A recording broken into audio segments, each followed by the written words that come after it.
ठरलं तर मग या मालिकेच्या येणाऱ्या भागामध्ये आपण पाहणार आहोत की आता सायलीच्या समोर एक व्हिडिओ आला आहे आणि तिची ओळख पटलेली आहे आणि हा व्हिडिओ एका अज्ञात व्यक्तीने पाठवलेला आहे आणि या व्हिडिओमध्ये काय आहे ज्यामुळे आपणच रविराज आणि प्रतिमा यांची आपणच त्यांची मुलगी आहोत आणि त्यावेळी घडलेला अपघात आणि हा व्हिडिओ आता अश्विनला पाठवण्यात आलेला आहे आणि अश्विन आणि सायली समोर दोघांकडे एकच व्हिडिओ आलेला आहे।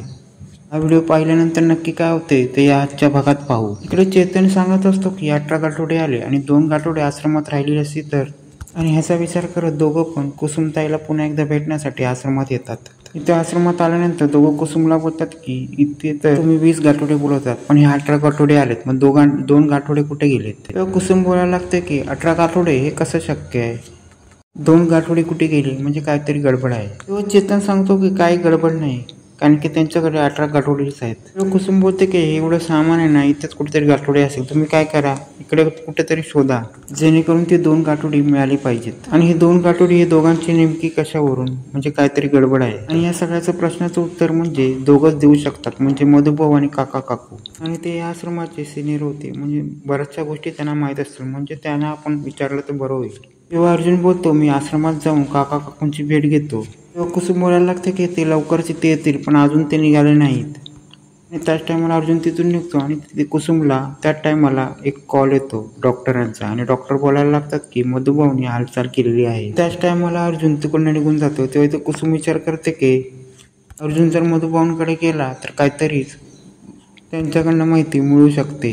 तेव्हा कुसुम बोलते कॉल करून तुम्ही कुठे आहेत तुम्ही? तेव्हा अर्जुन बोलायला लागतो मी येतो आणि कुसुम सांगायला लागते की डॉक्टरांचा कॉल आला होता आणि त्यांना काहीतरी अर्जंट सांगायचं होतं आणि अर्जुन बोलतो की तुम्ही चिंता करू नका, मी तितके लवकरात लवकर पोचतो आणि अर्जुन निघालेला असतो त्याच्या कामासाठी आणि तेवढ्यात तिथे तो बोलतो मी तिकडे ताबडतोब मधुभाऊंकडे पोचतो। इकडे प्रिया बेलवरून सुटलेली असते पण तिला कोणी सुभेदारांच्या घरात कोणी थारा न दिल्यामुळे ती पुन्हा एकदा रविराजांकडे येते। तेव्हा ते प्रिया रविराजांकडे माफी मागायला लागते आणि बोलते बाबा मला माफ करा, माझ्याकडून आतापर्यंत खूप चूक झालेली आहे। रविराज बोलतात की मी एक बाप म्हणून बोललो होतो पण तुझ्या नाटकाला आता मी अजिबात बोलणार नाही। तेव्हा प्रिया बोलायला लागते मी कोणत्याही प्रकारचे नाटक करत नाही। तेव्हा रविराज बोलतात की मी तुझी अजूनपर्यंत आता नाटकं खपून घेतली पण आता तुझी नाटकं खपून घेणार नाही आणि रविराज बोलायला लागतात की तू आताच्या आता इथून निघून जा। तेव्हा इथे प्रिया बोलायला लागते की बाबा माझा ऐका, माझ्या जीवाला धोका आहे, तो महिपन सारखा नालायक माणूस हा माझ्या पाठी लागलेला आहे आणि मी इथे जेलमध्ये असले तरी पण तो मला पोलीस कटीत येऊन मारू शकतो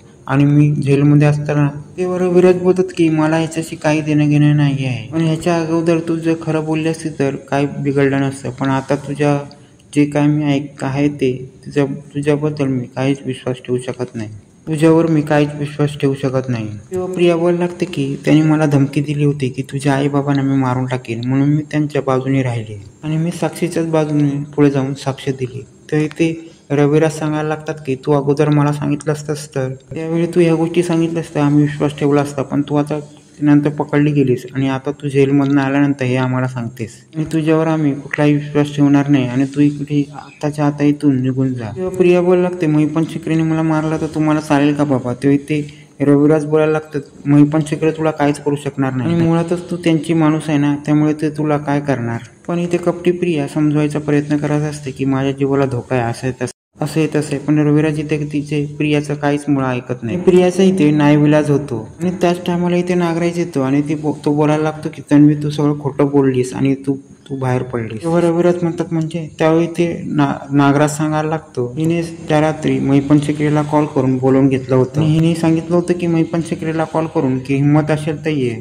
त्यानंतर महिपन शिकरे हिला मारायला गेला होता आणि हिला मारायला गेल्यानंतर सीसीटीव्ही फुटेज दाखवून आणि तो सीसीटीव्ही फुटेज दाखवून ती व्हिडिओ या जेलमधून निघालेली आहे आणि रविराज म्हणायला लागतात की त्या महिपन शिकरेशी तुझं सहमत होतं आणि त्यालाच तू अडकून बाहेर निघालीस म्हणजे तू कोणाचीच होऊ शकत नाही। तेव्हा प्रिया बोलायला लागते त्यांनी मला आधीपासूनच त्रास द्यायचा प्रयत्न केला होता म्हणून त्याला मी अडकून आले। इकडे चेतन अर्जुनला भेटायला आले असतो आणि तो बोलत असतो की आपल्याला महत्वाची माहिती मिळालेली आहे। अर्जुन त्याला सरप्राईज देतो आणि म्हणतो तेव्हा अर्जुन बोलतो की पेनड्राईव्ह मध्ये बरीचशी माहिती आहे। तेव्हा चेतन बोलतो मी साक्षी शिकरेचा बॉयफ्रेंड होतो त्यामुळे मला बरीचशी माहिती मिळाली आणि ती माहिती तुला पेनड्राईव्हद्वारे जरूर मदत करेल। त्यानंतर अर्जुन ती माहिती स्वतःकडे ठेवतो। इकडे नागराज महिपनला बोलतो तुमच्या डोक्यात काय प्लॅन आहे? इथे महिपन बोलायला लागतो तू घाबरू नको, ती माझा वापर करून जेलमधनं बाहेर आलेली आहे ना। महिपन बोलतो तिला मी आता एका दिवसात जेलमध्ये नाही पाठवलं ना तर नाव माझं महिपंत नाही. नागराज इथे विचार करतो महिपंत चिकरेच्या डोक्यात काय प्लॅन आहे. त्यानंतर इथे नागराज फोन ठेवतो. त्यानंतर महिपंत इथे खूप मोठा पुरावा इथे सायलीच्या पुढे पाठवलेला असतो. तो पुरावा महिपंतच्या माणसाने चैतन्याकडे देऊन तो पुरावा सायलीपर्यंत पोहोचवलेला असतो.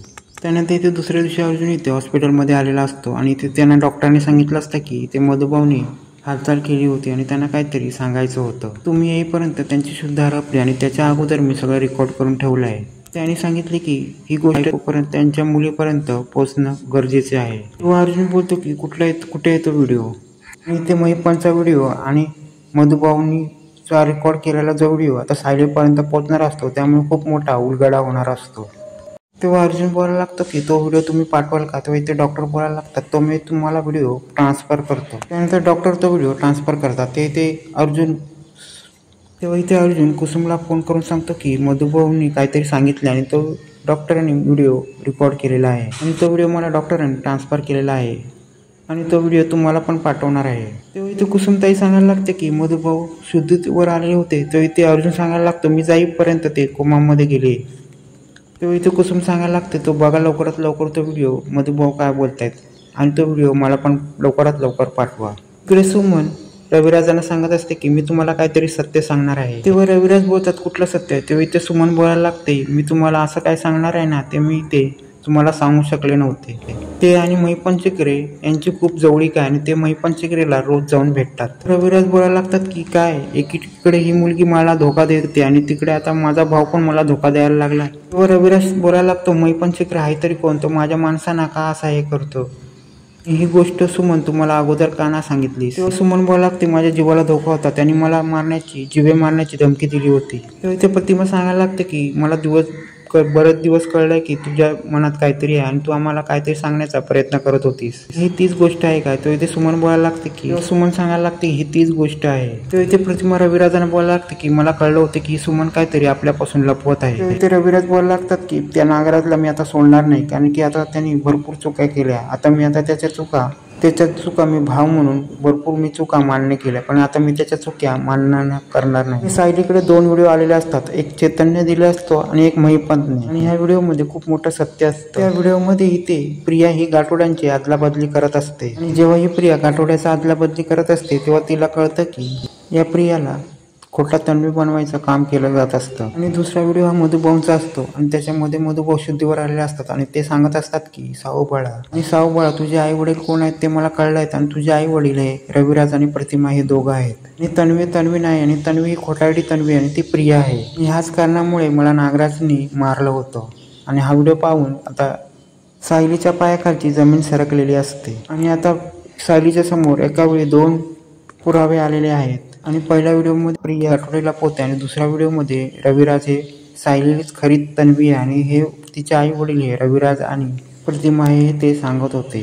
आणि हे पाहिल्यानंतर सायलीला खूप मोठा धक्का बसतो आणि आपणच तन्वी आहे आणि सायलीला चांगला धक्का बसतो आणि आता सत्य आता उमगले आणि आता सायलीचे पाय आता हलतच नाही. आणि आता हे सत्य सायली सगळ्यांच्या समोर कसं आणणार आणि पुराव्यासकट आणि सत्य पाहिल्यानंतर सगळे आता सायलीवर विश्वास कसा ठेवणार हे पुढेच्या भागात पाहणे रंजकच होणार आहे.